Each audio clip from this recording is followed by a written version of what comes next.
Hello friends and welcome back. In last video we have seen the concept of oral communication thoroughly. We have seen different forms of oral communication also in a brief manner. So friend, in this video we are going to talk about advantages, merits and disadvantages or demerits, and what are the different forms that can be used for the purpose of oral communication in a precise manner. So friends, once again I repeat the concept of oral communication. What is this oral communication and all? So friends, as far as this communication or oral communication is concerned, we have seen the concept of oral communication. In the concept of oral communication, we utter, we speak, we talk some words, and this way we make our communication in business organization for day-to-day activities of business. So friend, in this video we are going to talk about what are the advantages and what are the disadvantages of oral communication that every business organization is facing. So friend, as far as advantages of oral communication are concerned, there are different advantages that every business organization gain because of oral communication. So friend, how this advantages means what? How this oral communication is useful for business organization? That usefulness of this concept of oral communication is called as what? Advantages. It is also called as merits, and we are going to see those merits or advantages in this particular slide. After that we are going to talk about disadvantages or demerits, and finally, as far as this oral communication is concerned, we are going to talk about what are the different forms which can be used for the purpose of making oral communication. So first of all, we are going to talk about the first one, that is advantages or merits of oral communication. If you look at the advantages, my first question to you all is, what are the advantages? When we think this oral communication, what are the advantages? So see, as far as this oral communication is concerned, as I told you, this kind of oral communication can be made by face to face, it can be made by using telephonic conversation, it can be made by using presentation, discussion, and so on. So different type of conversation is used for making this oral communication. So see, suppose this is an example for you guys. Suppose I'm taking your class, I'm dictating something, suppose I'm explaining something. So after the explanation, I may ask you one question. And that question is what? Have you understood? And immediately people will say like this, yes sir or no sir, whatever it is. If you don't understand, you will say no sir. If you understood everything, you will say like this, yes sir, we understood everything. So here the first advantage of this oral communication is there is immediate feedback. Immediate feedback means what? Instant feedback is there. Immediate. The speaker who is speaking in front of the audience will get immediate feedback. There is no chance to ignore the feedback. Suppose whenever I ask you one question, have you understood or not, and if you say yes, this is my immediate feedback. If you say no, this is my immediate feedback. So in case of this oral communication, there is one first advantage, or the first merit of this oral communication is there is immediate feedback. The speaker will get immediate feedback, and this is the important aspect of oral communication. So see, feedback is also important, because if feedback is not given, the speaker will not understand whether the students are understanding or not. So here this is the first advantage or the first merit of oral communication, that is immediate feedback. So see, moving on to the next one, this one is time saving. How it is time saving?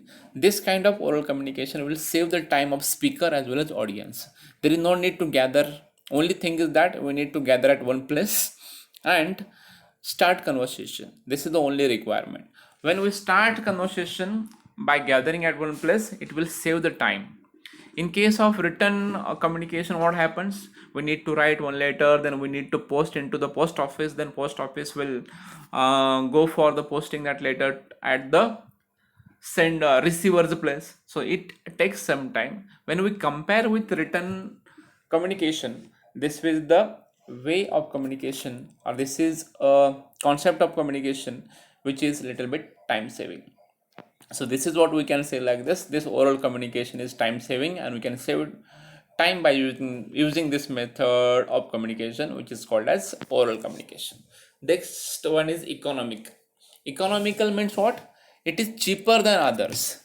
The cost of using this method of communication is little bit lesser than the other methods of communication. How it is lesser, how it is economical, or how it is economic?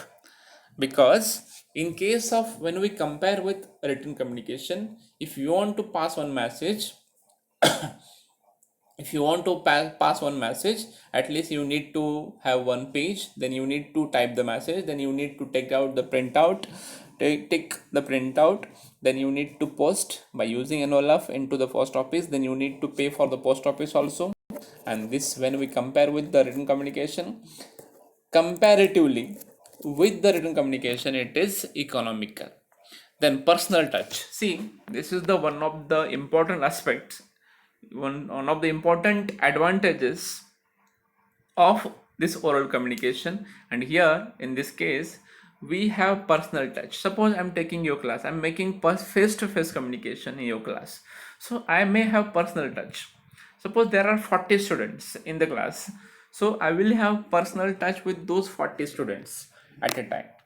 But this is not there in case of what? In case of written communication. So this one is the one of the important advantage or merits of oral communication. Secrecy.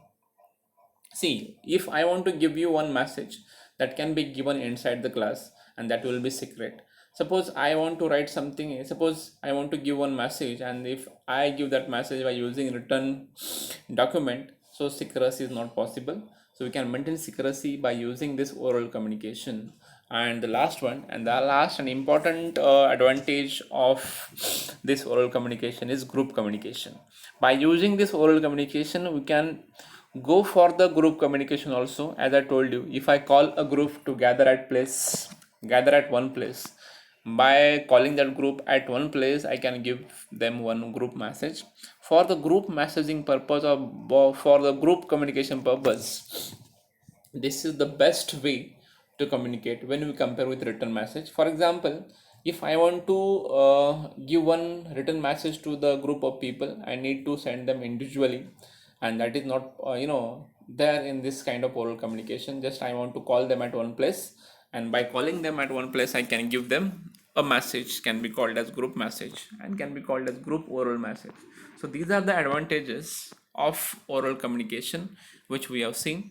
Once again I repeat those advantages one by one. Here, in case of oral communication, immediate feedback is possible. Feedback is very important, and when we see the feedback, that can be seen in oral communication immediately. Then this oral communication, the way of oral communication is very time saving as compared to written communication. It is economical also. There is no cost as such.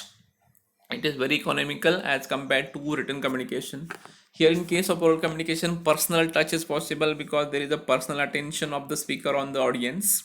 Then secrecy is possible. Secrecy can be maintained. Secrecy cannot be leaked here in case of oral communication. And the last one, by using this oral communication and the way of oral communication, group communication can be done.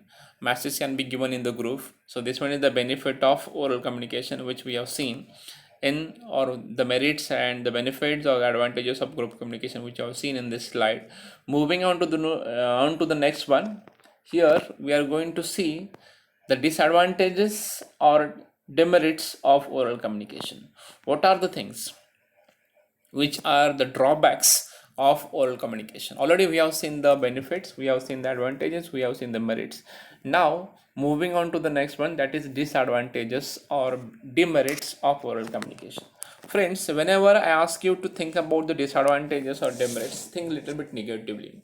And when I say think about the advantages or merits of the concept, you think a little bit positively. So here, this is a way to get some points about the concept.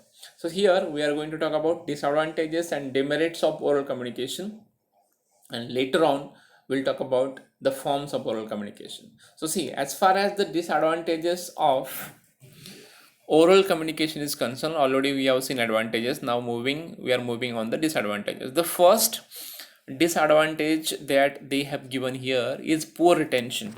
Somebody told that, see, in a span of 45 or 50 minutes lecture, we deliver our lecture. See, we deliver our lecture in the classroom when we used to come physically in the lecture.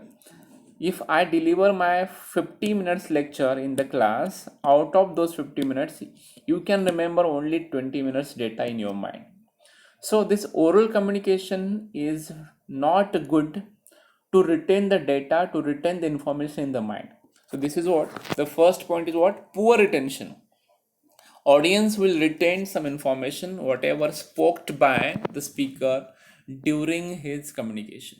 So oral communication, as far as this drawbacks or disadvantages or demerits are concerned, this poor retention is the disadvantage of oral communication, because whatever we listen, we can retain only 20 or not more than 30% at a time. This is the only things, or this one is the drawback of oral communication. The second one, no records. As I told you, we speak from our mouth or we go for oral communication, and there is no evidence as such, there is no record as such. This is what this one is one of the drawbacks of oral communication. When we compare with written communication, definitely there is one record that can be maintained also, that can be saved also. But in case of oral communication, there is no record as such. Because of that, we speak, orally. It's when, especially when we go for face-to-face communication, there is no chance of having a record. But nowadays also, when we go for telephonic conversation or video conferencing conversation, there is a chance of having some record. But when we compare face-to-face communication with written communication, there is no chance of having any sort of record. So, and this one is the one of the drawbacks of oral communication. Time consuming, as I told you, comparatively or with, as compared to written communication, it is little bit time consuming. We need to call the people at one place, then we have to ask them to gather at one place, and we need to go for the communication, and all those things are time consuming. It will take some time, and it will take some money also to go for this. So this is what this concept or this process of oral communication is time consuming, and which is not suitable every time. And moving on to the next one, misunderstanding. Sometimes oral communication will create some misunderstanding. If speaker is not aware with some concept, if speaker is not aware with some psychology of the audience, in that case it will create some misunderstanding among the audience. And this is what this oral communication is not good for the certain cases. Then unsuitable for lengthy messages. If messages are lengthy, if we extend our talks for 2 hours 3 hours or like this, in that case it is not suitable. There is no mentality of people to sit for 1 hour or 2 hours to listen everything. In that particular case it is not suitable, and this is what they have said, unsuitable for lengthy messages or lengthy conversation. The lack of responsibility. So see, whatever communication that we make by using this oral communication, there is a lack of responsibility. Nobody will take the responsibility of that. And this is what this kind of messages, this kind of points we have seen today. So friends, as far as disadvantages or demerits or drawbacks or limitations of oral communications are concerned, we have seen so many points. Once again I repeat all those points, and then we'll go for the next slide. Before that, disadvantages are poor retention. We cannot retain more things at a time from one discussion, from one presentation, from one lecture like this. There is no chance of having any sort of record for the evidence purpose in future. Time consuming, it is a time consuming. Everybody has to give the time. Even group of the people, if they want to come, they won't come on time, and it is little bit time consuming. Misunderstanding, it will create some misunderstanding among the speaker as well as audiences. It is not suitable for lengthy conversation, and nobody will take the responsibility. That is another drawback of oral communication. So till this particular moment we have seen advantages and disadvantages. Now moving on to the next one, and here we are going to see how this concept of oral communication is followed, and what are the forms of oral communication that we are going to see in a one by one manner. So see, if you want to go for oral communication, what are the ways, what are the forms, what are the modes which are followed to communicate orally. So this is what they have given, and already we have discussed at understand at the time of understanding the concept of oral communication. Once again I repeat those forms and those modes of oral communication. Face to face communication, whatever we do face to face communication, sometimes we gather in a coffee center to have a coffee and we communicate, it becomes face to face communication. Interviews is a part of interviews are an example of oral communication. Whatever interviews we give for the purpose of securing the job, or for whatever interviews we appear for the job, and that also a part of what oral communication. Telephonic conversations that we make with our friends, parents, and your teachers and your officers or your boss, that is also part of what oral communication. Grapevine we are going to see in a detailed manner. I'm not going to explain right now, but it is a concept, and that is also a part of communication that we are going to see at last. It is an informal communication, negotiation that we make whenever we go to buy something, clothes or vegetables. Mostly negotiations are done at the time of buying vegetables, and whatever negotiation that we negotiations means what, bargainings. Suppose somebody says how much you, suppose you are going to buy some vegetables, so you make some bargainings at the time of buying the vegetables, that is called as negotiation. That is also a part of what oral presentation, oral communication, sorry. Meetings, whatever meetings we conduct in the office or outside the office, personally, individually, private or personal or public, it becomes a part of what oral communication. Then lecture that we conduct, that we take at the college or inside the class. Speech also a part of what oral communication. Presentations also, conferences, seminars and workshops, all these are the forms of oral communication. Once again I repeat those forms of oral communication: face to face communication, interviews, telephonic conversation, grapevine, negotiations, meetings, lecture oblique speech, presentations, conferences, seminars, and workshops. So, all these are the forms of oral communication, or all these are the modes that can be used for the purpose of oral communication. So, friends, in this particular video, we have been talked about advantages, disadvantages, and forms of oral communication thoroughly, precisely. I hope you people have understood the advantages, disadvantages, and different forms of oral communication in a thorough manner. Still, if you have some queries and doubts, you can ask me your doubts and queries. Till then, stay tuned, stay connected, and thank you very much.